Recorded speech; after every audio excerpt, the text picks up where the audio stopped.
got two options. You can use just 5 baht blocks, concrete blocks, and then build the whole thing out of concrete blocks and the columns.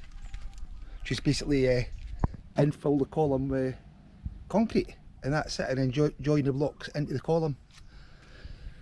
It's a cheap way to do it, and it's solid. This one originally, well, the height's a lot different at the back. Originally it was 4 blocks, now I've added another 2.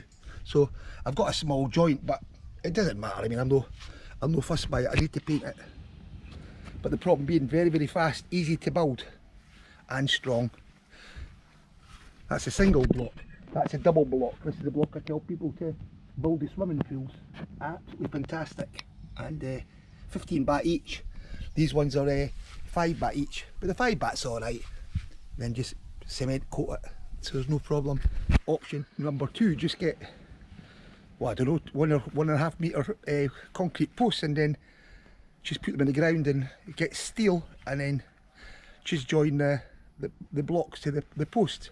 No, it's strong. I mean, for internal walls, no problems at all. But it's still strong. I mean, it's a solid wall. But it'll not fall down, but ideal for no dogs. And on top, you could just put wire mesh if you want, or if you've got the wooden posts, just add them at the top. Okay, so there's 2 options. The solid concrete post you make yourself with a block, or use this. It's up to you.